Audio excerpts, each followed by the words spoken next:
Moved into the old bungalow at the edge of Maple Hollow in early spring, just as the last patches of snow began to rot in the ditches. The house had been empty for years, and the realtor, an older woman with brittle hair and two white teeth, was almost suspiciously eager to close the sale. "It's got charm," she said, brushing spiderwebs off the porch light. "And history. A lot of history." I should have asked more questions about that history. The house sat on a shallow rise, surrounded by half-dead shrubs and the skeletal remains of a garden that someone, once, must have loved. The backyard sloped into a tangled mess of crabgrass and broken fencing, ending at a line of trees that separated the property from the woods beyond. I took the place because it was cheap. I didn't care that it was far from town. I wanted quiet. After everything that happened last year, with my brother, with Mom, I just wanted somewhere still. For a few days, that's what it was. Still. Peaceful, even. Until the digging started.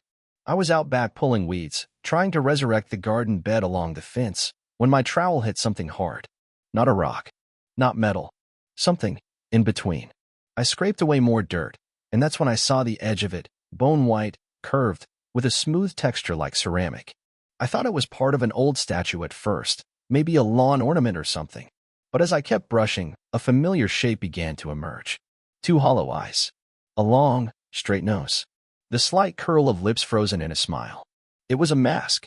A full-face mask, slightly longer than average, with exaggerated cheekbones and a sharp chin. The surface was pitted and stained like it had been buried a long time. But what struck me wasn't the age, it was how clean it felt beneath the soil. As if the earth hadn't touched it at all. I hesitated before lifting it.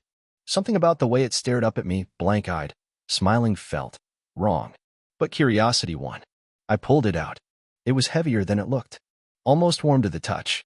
I turned it over in my hands, expecting straps or maybe markings inside, but there was nothing. Just smooth, seamless material. Not plastic. Not porcelain. Something else. Something I couldn't quite place. That night, I left it in the garage on my workbench. I didn't want it in the house. The dreams started immediately. Not nightmares, exactly, at least not at first. The first one was simple. I stood in my backyard, moonlight on my face, the mask in my hands. I wasn't wearing it. I was just staring at it. But I felt something watching me from the tree lean. Something tall, impossibly tall, with arms that stretched past its knees and a mouth that opened the wrong way. I woke up drenched in sweat. The next day, I meant to throw the mask away. I even brought a trash bag out to the garage. But when I picked it up again, I paused. It didn't look quite the same. The expression was different. The smile had widened, barely, but it was enough. And the eyes looked deeper, as if they had gained a shadow that hadn't been there before. I chalked it up to my imagination and shoved the thing into a storage bin. Taped it shut. Moved on. But the dreams continued. Each night, they grew darker. More detailed. I saw myself wearing the mask, walking through the woods behind the house. I saw other people, two faces I didn't recognize, lined up along the trees, all watching me. Some wore the same mask. Others had no faces at all. And always, that thing in the forest. Closer now. Almost near enough to touch. On the 7th night, I woke up with dirt under my fingernails. I sat up in bed, heart pounding. My sheets were filthy. My feet were caked in mud. I stumbled into the bathroom and saw scratches on my forearms, fresh, red, raw. Like brambles had clawed me. I checked the garage. The bin was empty. The mask was gone. I didn't call the police. What would I say? "Hey, officer, someone stole a weird haunted mask from my storage bin and left no signs of forced entry?" Yeah, no. Instead, I did something worse. I went back outside. The sun was just rising, pink light filtering through the misty trees. The backyard looked calm, normal. But the grass felt damp, trampled in a straight line leading toward the woods. I followed it. About 20 yards past the tree lean, I found a clearing I didn't remember being there before. It was perfectly circular, with no underbrush, no leaves, just dirt. And in the center, a single post stuck out of the ground. A wooden stake, about 4 feet tall. At first, I thought it was just a marker. Then I got closer. The mask was nailed to it. Not hung. Nailed. Right through the forehead. I turned and ran. That should have been the end of it. I should have left town. Burned the place down, whatever. But I didn't. Because the next day, something new appeared. A box on my porch. Unmarked. No postage. No return address. Inside was a photograph. It was old, sepia-toned and faded at the edges. But the faces were clear. A group of people, maybe 30 of them, standing in a line just like in my dreams. All of them wearing the same mask. And at the center of the photo, slightly blurred but unmistakable, was someone I recognized. My brother. My dead brother. I stared at the photo for what felt like an hour. It wasn't just that the man in the center looked like my brother. It was how alive he looked. His stance, his posture, it was recent. This wasn't some grainy photo from 40 years ago. The edges were faded, yes, but the figures in the picture were sharp. And his eyes. They were looking right at the camera. At me. But he died last year. A car accident. No body. Just a crumpled wreck and a wallet full of burnt cash and blood-soaked ID. I remember the funeral. I remember the coffin. So how was he in this photo? Worse. Why was he wearing the mask? I brought the photo inside and laid it flat on the kitchen table. I didn't know what I was doing. Looking for clues, maybe. A date. A watermark. Something. But there was nothing. No writing. No damage. No reason why this thing should have shown up on my porch in the dead of night. I checked the outdoor cam. Static.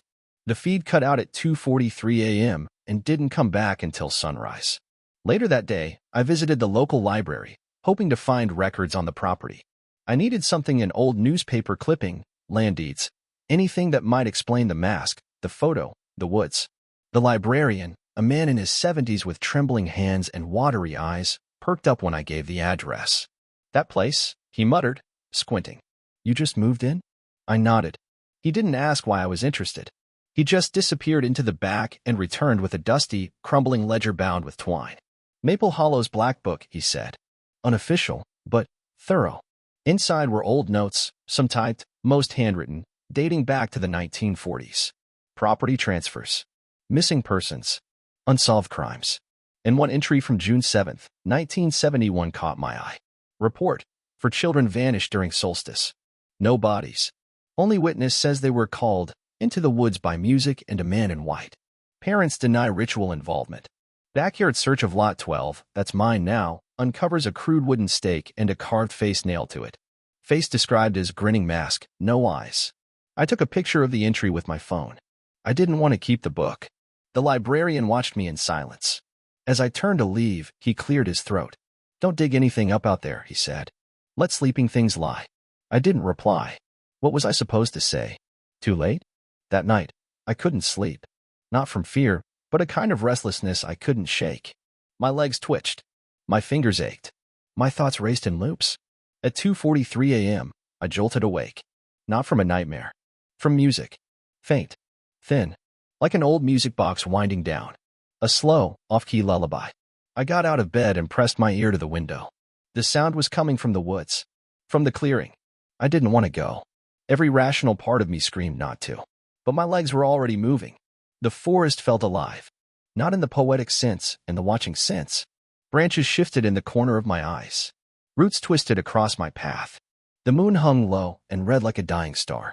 I stepped into the clearing. The post was still there. The mask still nailed to it. But now, someone stood behind it. A tall, thin figure dressed in white. Not just white, blindingly white. Like fresh paper, untouched snow. A robe that hung to the ground and swayed, even though there was no wind. Its face was hidden. Or maybe it had no face. All I could see was the mask nailed to the post, and the outline of this thing behind it. I couldn't speak. Couldn't move. The music grew louder. Then it bowed. A slow, deliberate bend at the waist, as if acknowledging me. Then it pointed behind me. I turned. There were people. Dozens of them, standing at the edge of the clearing, half in shadow. Some wore masks. Some wore nothing. Some looked like they hadn't moved in decades. And one of them, was my brother. He looked exactly as he had in the photo. Same stance. Same eyes. But now he was smiling. He raised his hand, slow and stiff, and pressed one finger to his lips. Don't speak. Then he turned and walked into the woods. And the others followed. Every single one of them. Even the figure in white. They walked without sound. Without breaking a single twig. And I was left alone, the music echoing in my skull. I ran back to the house and locked every door. I didn't sleep. In the morning, I went to check the clearing. It was gone. The trees were back where they had been. No circle. No stake. Just forest. But when I returned home, something was waiting on the front step. Another box. Inside, A second photograph. This time, I was in it, standing beside my brother, wearing the mask. I didn't even think about it. I just acted. The moment I saw the second photo of me, next to my dead brother, masked and smiling, I grabbed a can of lighter fluid, stormed out to the garage, and started tearing through every bin and shelf. I knew the mask was back. I didn't care how. I just had to destroy it. I found it tucked neatly on the center of my workbench, as if it had never left, as if it had been waiting. That smile was wider. Its expression was no longer neutral. It looked pleased, like it was amused by my panic, like it knew exactly what I was about to try. I hesitated for a second. My stomach turned, but I shook it off, doused the thing in lighter fluid, and took it out to the fire pit I hadn't touched since moving in. It lit easily, almost too easily, but it didn't burn. The flames curled around it, roaring tall and orange. The air shimmered with heat, though it hissed and blackened. But the mask? Untouched. The white remained white. The smile remained fixed. Even the surface of the mask didn't seem to heat up. Like fire just passed through it. I doused it again, poured more fluid, threw in matches, old papers, a box of receipts. Let the whole pit blaze. Still nothing. Eventually, the fire died down on its own. Smoke curled up into the gray sky. My shirt was damp with sweat. The mask sat in the ashes, grinning. I didn't touch it again. I buried it, this time deeper, near the tree line, 3 feet down. I wrapped it in tarp, shoved it in a locked box, and filled the hole with gravel before covering it in dirt. And just for good measure, I planted a rosebush over the spot. It didn't matter. That night, I dreamed of the clearing again. But it was different now. The trees were gone. The earth was scorched. I stood in the center wearing the mask, and everyone, the faceless watchers, my brother, the white-robed figure, was on their knees around me, worshipping. When I woke, my nose was bleeding. There were muddy footprints in the hallway, not mine, and carved into the kitchen table, as if by a dull blade, were 5 words. You're already part of it. I had to get out of there. I took a few days off work, booked a motel near the next town. I didn't care that it was dingy and reeked of mildew. It was away. The first night in the motel, I didn't dream. The second night, I did. But this one was different. It wasn't just another walk in the woods. It was before. I saw my house, but not as I knew it. It was newly built, freshly painted, and surrounded by people. A summer party, maybe. A barbecue. Music played from a radio on the porch. Children ran through the yard. And then a man stepped out of the house. He was tall, broad-shouldered, wearing a white linen shirt. He carried the mask. He walked to the center of the yard, where the pit would one day be, and held it up high. The crowd fell silent. The children stopped. Even the wind stopped. Then he placed the mask on a wooden stake and drove it into the ground. No one moved. The man turned, looked directly at me. It was my father. I woke up shaking. I hadn't thought of him in years. He left when I was 10. No note. No goodbye. Just gone. Mom said he was unstable, that he had beliefs. I never understood what she meant. She never talked about it. But now I remembered something, a single moment. One night, not long before he left, I woke to find him in the backyard, just standing, staring into the trees. He didn't hear me come up behind him, but when he finally spoke, his voice was hoarse. Low. They keep asking me, he whispered, but I haven't chosen yet. When I asked what he meant, he smiled without turning. They want a witness, he said. They always need one. I went home the next morning. I had to know. I had to check the rosebush. It was dead. Every leaf shriveled. Every stalk blackened. As if something had poisoned the roots. I grabbed a shovel.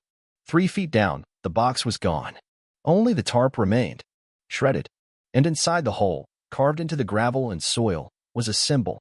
A spiral, jagged and uneven, drawn in a style I recognized from somewhere I didn't want to remember.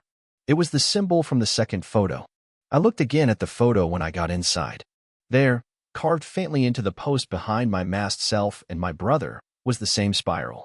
I had to know where it came from. I scanned the image into my computer and ran a reverse image search. No hits.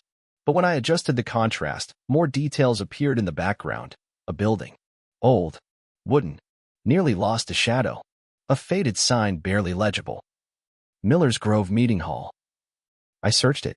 It didn't exist in Maple Hollow records.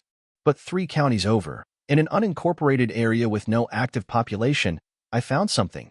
Miller's Grove Township, abandoned in 1982 after a series of unexplained disappearances. The town's only building still standing? A church, sometimes called the meeting hall. I left that same night. It was a 2-hour drive on winding back roads. The last stretch, nothing more than gravel and potholes. I found the place just after dusk. The church was a husk. Roof half collapsed. Windows boarded. Vines choking the bell tower. But it was there. And the door was open. Inside, the air was thick and stale. Smelled like rot and old paper. I saw pews, all overturned. Dust ankle deep. But the altar was intact. And behind it, nailed to the wall, was a massive wooden mask. Almost identical to the one I found. Except this one was carved from blackened oak. Its smile was wider. Its eyes deeper. And above it, painted in rust-red strokes, the same spiral. That's when I heard the music again. A music box melody. But closer. Crisper. Coming from beneath my feet. From the basement. The stairs creaked beneath my weight as I descended into the basement of the abandoned church. The music grew louder with each step. A hollow, mechanical lullaby winding itself into my skull. I didn't recognize the tune, but somehow it felt familiar. Like something from a memory I never made. The air was damp. The smell of mold and rust clung to the stone walls. I had to use my phone's flashlight to see. At the bottom of the stairs, I found a corridor carved from earth. Roughly dug, the ceiling barely high enough to stand. Wooden beams supported the dirt walls, some splintered, some sagging. There were no modern fixtures, just candles mounted in rusted sconces, long burned out. The music was coming from somewhere deeper inside. I followed. The corridor opened into a low chamber, circular and domed, with old pews pushed against the dirt walls like a mock sanctuary. In the center of the room was a stone pedestal, and on it, another mask. This one was different. Cracked down the center. No smile. Just a long, expressionless face with hollow, staring eyes. Its surface shimmered in my flashlight like wet stone. Surrounding the pedestal were objects, offerings, maybe. Photographs. Hair. Teeth. Dozens of photographs, arranged in a ring around the mask, each showing a different person wearing a variation of the same mask. Some looked antique, sepia-toned, Victorian. Others looked like they were from the 1960s, 70s, even recent. Faces blurred, eyes blacked out. And then I found one that made my stomach twist. It was my mother, not as I remembered her, but younger, maybe early 20s, standing beside 2 men and a child I didn't recognize. All 3 adults wore masks. She was holding something in her arms. A baby, wrapped in white cloth. Scrawled across the photo in red ink was a single word. Witness. I staggered back from the pedestal. My vision swam. My heart thudded in my chest like a warning bell. Behind me, the music stopped. I turned. The corridor was gone. Where there had been an opening, there was now only stone, solid, cold, and unmoving. Panic rose in my throat. I pounded the wall. No response. No echo. The air grew colder. From somewhere in the room, I heard breathing. Not mine. Low. Raspy. Wet. I spun in place, flashlights sweeping over the dirt walls, the empty pews, the offerings. Nothing. Then I looked at the pedestal again. The mask was gone. I backed away, heart hammering, breath sharp in my throat. A whisper grazed my ear. You saw her. Now you know. I turned. Too late. Something moved through me. Cold and heavy, like water and static. My knees buckled. My vision dimmed. For a moment, I felt my body freeze completely, then jolt awake again. I was alone. Again. But the door had returned. Without thinking, I ran. I didn't go home. I drove for hours. Slept in my car at a truck stop. Ate vending machine snacks. My head throbbed. My skin felt wrong, like it didn't quite fit. I couldn't stop scratching at my arms, my neck. I avoided mirrors.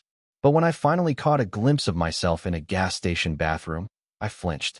My face looked the same, but off. Eyes darker. Skin tighter. And there was something behind my eyes. Watching. I returned home a day later. I had nowhere else to go. The house was quiet.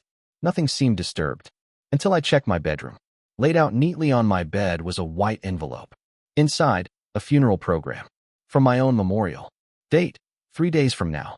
My name. My face. The same photo from the group picture, but now, I was circled in red. There was no return address. No message. But scrawled on the back, in childlike handwriting, was a single line. You've been chosen to wear it next. I tried to call someone. Anyone. I picked up the phone and called my mom's old number, half out of desperation. A voice answered. Not hers. Not human. It spoke in a clicking, rhythmic tone, like teeth clacking together in slow applause. And then it said, in English, almost lazily, she gave you to us. The witness. The seed. The mask is your name now. Click. Line dead. I started packing. I didn't know where I'd go. It didn't matter. I just needed to leave the town, the woods, the whole cursed area behind. But before I could finish, the lights flickered. Then the doorbell rang. 3 slow chimes. I checked the porch. No one was there. Only a box. I didn't open it. Not right away. I stood staring at it for almost 20 minutes, hands trembling. Then I forced myself to peel back the tape. Inside was the mask. The original one. The one I had buried. But it was different now. Its surface was no longer smooth white. It was blackened, like obsidian. Its smile had vanished. Its eyes were now wide open. And inside, pressed against the lining, was something wet. A human eye, still blinking. I screamed. I grabbed the box, the mask, everything, and ran to the woods. I found the deepest hole I could dig, dropped it in, poured gasoline, and set it ablaze. Again, the fire raged. Again, the mask did not burn. But this time, something else happened. The flames turned blue, then green, then black, and from the woods behind me came a sound I will never forget. Applause. Slow. Measured. Dozens of hands clapping in sync. When I turned, I saw them. The same figures from my dreams. Standing in rows between the trees. Watching. Clapping. Smiling. And my brother, at the front, mask in hand, extended toward me. Inviting. They didn't move. None of them. Dozens of figures in the woods. All silent now.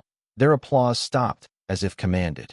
The masks they wore shimmered in the firelight, and in their stillness, I felt an expectation. Like I was the final piece of a ritual, like they'd been waiting for me. And at the front stood my brother. He looked younger now, healthier. His skin wasn't pale and waxy like I remembered from the funeral. He looked like he did before the accident. He held the mask out to me. Take it, he said. Not in my head. Out loud. His voice was clear, calm, and kind.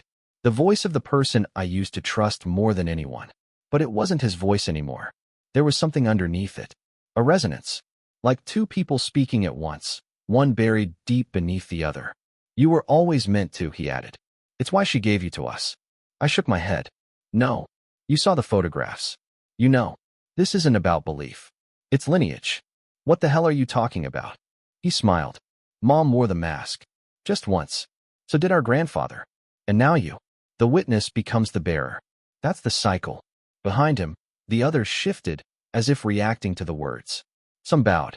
Some raised their hands in strange, curved gestures. A few wept. I stepped back, my heel hitting the edge of the fire pit. I didn't ask for this. No one does, he said. That's the point. The air changed. Warped. The trees began to ripple like they were underwater. The shadows deepened into wells of pitch black, and the flames turned white. The clearing stretched. Or maybe I shrank. The stars disappeared. And suddenly, I was no longer in the woods. I stood in a massive stone hall, circular, endless, lit by flickering torches that burned without heat. Around me were statues. Dozens. Hundreds.